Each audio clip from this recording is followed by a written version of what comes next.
ಇನ್ನು ಬಾಗಲಕೋಟೆ ವಿಧಾನಸಭೆ ಕ್ಷೇತ್ರದ ಫಲಿತಾಂಶ ಹೊರಬಿದ್ದಿದ್ದು ಇನ್ನೇನು ಮತ ಎಣಿಕೆ ನಡೀತಾ ಇದೆ. ಮತಗಟ್ಟೆಗಳಲ್ಲಿ 6ನೇ ಸುತ್ತಿನಲ್ಲೂ ಉಮೇಶ್ ಮೇಟಿ ಮುನ್ನಡೆಯನ್ನ ಸಾಧಿಸಿದ್ದಾರೆ. ಬಾಗಲಕೋಟೆ ಅಭ್ಯರ್ಥಿ ಉಮೇಶ್ ಮೇಟಿಗೆ 32,363 ವೋಟ್ಗಳು ಬಂದಿರುವಂಥದ್ದು. ಈಗ ಬಿಜೆಪಿಯ ವೀರಣ್ಣ ಚರಂತಿಮಠ ಅವರಿಗೆ ಭಾರೀ ನಡೆಯಾಗಿದೆ.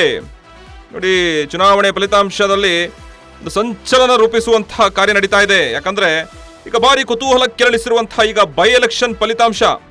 ಅದರಲ್ಲೂ ನೋಡಿ, ತಮಿಳುನಾಡಿನಲ್ಲಿ ವಿಜಯ್ ದಳಪತಿ ಪಟ್ಟ ಹಿಡಿಯೋಕೆ ರೆಡಿ ಆಗಿದ್ದಾರ. ನೋಡಿ, ವಿಜಯ್ ಅವರ ಚುನಾವಣೆ ಆಗಿರ್ಬೋದು, ಪ್ರಣಾಳಿಕೆಗಳಾಗಿರ್ಬೋದು, ಶತಕ ಬಾರಿಸಿ ಮುನ್ನುಗ್ತಿರುವಂತಹ ಟಿವಿಕೆ ಪಕ್ಷ ಶತಕದತ್ತ ಸಾಗ್ತಾ ಇದೆ. ಇನ್ನೇನು ಡಿಎಂಕೆ ಪಕ್ಷಕ್ಕೆ ತಮಿಳುನಾಡಿನಲ್ಲಿ ಭಾರಿ ಹಿನ್ನಡೆ ಕಾಣ್ತಾ ಇದೆ. ತಮಿಳುನಾಡಿನ ಡಿಎಂಕೆ ಕಚೇರಿ ಖಾಲಿ ಆಗಿದೆ. ನೋಡಿ, ಇವಾಗ ಚುನಾವಣೆ ಫಲಿತಾಂಶ ದಿನ ಅಷ್ಟು ಕಾತುರದಿಂದ ಜನ ಕಾಯ್ತಾ ಇರುವಂಥದ್ದು.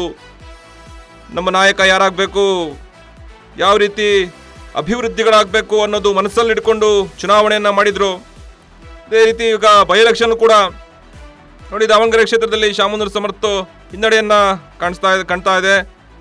ಭಾರೀ ಮತಗಳ ಅಂತರದಿಂದ ಬಿಜೆಪಿ ಅಭ್ಯರ್ಥಿ ಶ್ರೀನಿವಾಸ್ ದಾಸ ಕರಿಯಪ್ಪ 3ನೇ ಸುತ್ತಲ್ಲೂ ಬಿಜೆಪಿ ಅಭ್ಯರ್ಥಿಗೆ ಭಾರಿ ಮುನ್ನಡೆಯನ್ನು ಬಂದಿದೆ.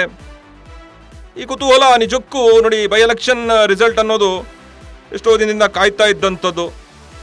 ಆದರೆ ಉಪಚುನಾವಣೆ ಆಗಿರ್ಬೋದು, ಉಪಚುನಾವಣೆಯಲ್ಲಿ ನೀಡಿರುವಂತಹ ಪ್ರಣಾಳಿಕೆಗಳಾಗಿರ್ಬೋದು, ಅವರು ಯಾರು ಗೆಲ್ಲಬೇಕು, ಮುಸ್ಲಿಂ ಮುಖಂಡರಿಗೆ ಅವಮಾನಗಳಾಗಿತ್ತು, ಯಾವ ರೀತಿ ಇದನ್ನು ಎತ್ಕೊಂಡಿದ್ದಾರೆ.